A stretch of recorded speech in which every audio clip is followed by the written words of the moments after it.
Friends, मैं सुनीता अग्रवाल। मेरे channel पे आप सभी का बहुत बहुत स्वागत है। तो आज हम बनाएंगे बहुत ही ज्यादा टेस्टी रेसिपी। तो चलिए बनाना शुरू करते हैं। आज मैं आपको बिल्कुल सिंपल तरीके से बहुत ही ज़्यादा टेस्टी गेहूं के आटे की बर्फ़ी बनाना बताती हूँ, कैसे बनाई जाती है। इसमें ना ही हम मावा का इस्तेमाल करेंगे, ना दूध ना चाशनी, फिर भी ये बहुत ही ज़्यादा टेस्टी और सॉफ्ट बनके तैयार होगी, जो कि आप सभी को बहुत ज़्यादा पसंद भी आएगी। तो चलिए देख लेते हैं इसे कैसे बनाया जाता है। आटे की बर्फ़ी बनाने के लिए ये हमने 1.5 कप गेहूँ का आटा लिया है। चलिए बर्फ़ी बनाना शुरू करते हैं। बर्फ़ी बनाने के लिए हमने गैस पे कढ़ाई रख दी है। जो हमने गेहूं का आटा लिया था वो हम कढ़ाई में डाल देते। अब इस आटे को बिना घी डाले स्लो मीडियम फ्लेम पे हल्का गोल्डन कलर का होने तक भून लेते हैं। इस तरीके से जब हम आटे को भून करके बर्फ़ी बनाते हैं तो कम घी में ये बर्फ़ी बनके तैयार हो जाती है। अब ये आटा हल्के गोल्डन कलर का हो गया है। मैं आपको जिस तरीके से बनाना बता रही हूँ, अगर आप उस तरीके से बर्फ़ी बनाएंगे तो बर्फ़ी आपकी पहली बार में ही बहुत ही ज़्यादा टेस्टी बनके तैयार होगी। ये हमने आधा कप देसी घी लिया है। अब हम घी को आटे में डाल देते हैं और इसमें से हम थोड़ा सा घी बचा लेते हैं। अगर हमें ज़रूरत पड़ेगी तो हम बाद में इस्तेमाल करेंगे। घी को आटे में मिक्स कर लेते। अब घी आटे में अच्छे से मिक्स हो गया है। अब इस आटे को हम थोड़ा सा और भून लेते हैं। अब ये आटा भी भून गया है। आटे के अंदर से अच्छी सी खुशबू आना शुरू हो गई है। बस हमें आटे को इतना ही भूनना है। अब ये बर्फ़ी खाने में और भी ज़्यादा टेस्टी लगे उसके लिए ये हमने आधा कप मिल्क पाउडर लिया है, वो डाल देते। मिल्क पाउडर आप किसी भी कंपनी का इस्तेमाल कर सकती हैं। अब मिल्क पाउडर को मिक्स कर देते हैं और फ्लेम को बंद कर देते हैं। मिल्क पाउडर जब हम डालते हैं तो बर्फ़ी के अंदर मावे जैसा टेस्ट आता है, उसकी वजह से बर्फ़ी खाने में बहुत ही ज़्यादा टेस्टी लगती है। ये हमने मिल्क पाउडर को आटे में अच्छे से मिक्स कर लिया है। ये आधा कप पाउडर शुगर लिए वो डाल देते और इस बर्फ़ी में खुशबू अच्छी आए उसके लिए 1/4 टीस्पून इलायची पाउडर डाल देते और सभी चीज़ों को मिक्स कर लेते हैं। हमें ये सब काम फ्लेम को ऑफ करके ही करना है। ये हमने पाउडर शुगर को भी आटे में अच्छे से मिक्स कर लिया है। अभी ये मिश्रण थोड़ा सा मुझे ड्राई लग रहा है, तो जो घी बचा था वो हम इसके अंदर डाल देते और घी को मिक्स कर देते। अब ये बर्फ़ी का मिश्रण बनके तैयार हो गया है। चलिए बर्फ़ी को जमा लेते हैं। उसके लिए ये हमने ट्रे लिए और ट्रे के ऊपर हम हल्का सा घी लगा देते।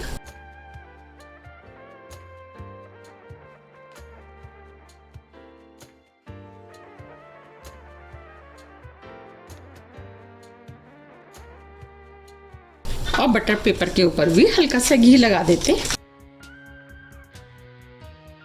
अब जो हमने बर्फ़ी का मिश्रण बनाया था वो हम इस ट्रे में डाल देते।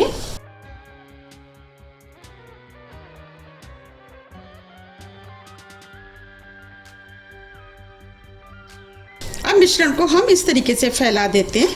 बर्फ़ी को आप अपने टेस्ट के अनुसार थोड़ी सी मोटी या पतली भी बना सकते हैं और इस तरीके से बर्फ़ी को एक सा कर देते। ये हमने बर्फ़ी को एक सा कर लिया है।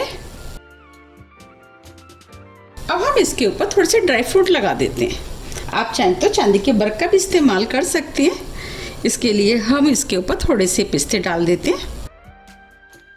ड्राई फ्रूट आप कोई भी इस्तेमाल कर सकते हैं, जो भी आप खाना पसंद करते हैं। थोड़े से बादाम,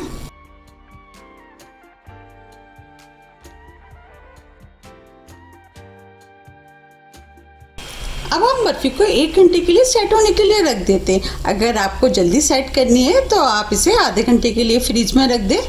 1 घंटा करीब हो गया है। अब ये बर्फ़ी भी सेट हो गई है।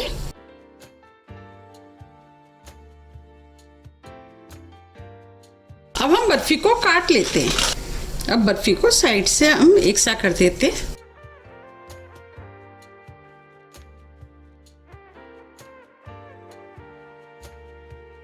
अब हम बर्फ़ी को काट लेते हैं। बर्फ़ी को आप अपने हिसाब से थोड़ा सा छोटा या बड़ा भी काट सकते हैं।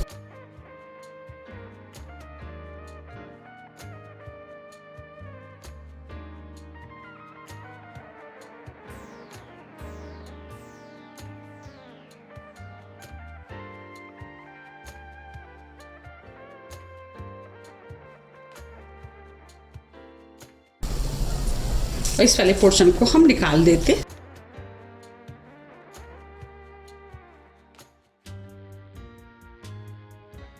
अब इसे हम इधर से काट लेते।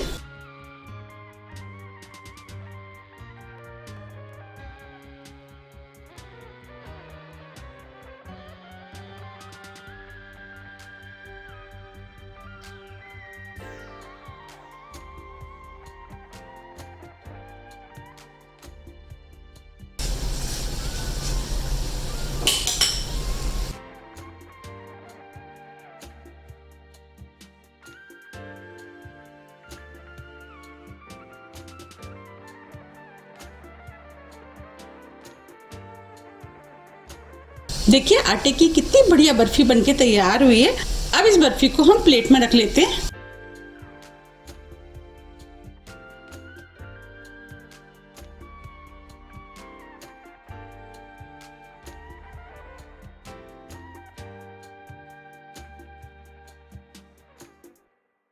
और इस तरीके से हम सभी बर्फी को निकाल लेंगे।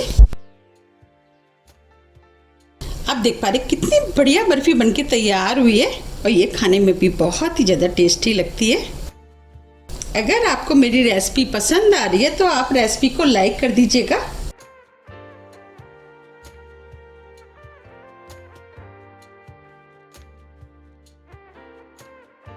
अब मैं आपको बर्फी को पास से भी दिखा देती हूँ। देखिए कितनी बढ़िया आटे की बर्फी बनके तैयार हुई है। इसे देख के कोई कह भी नहीं सकता कि ये घर की बनी हुई बर्फी है।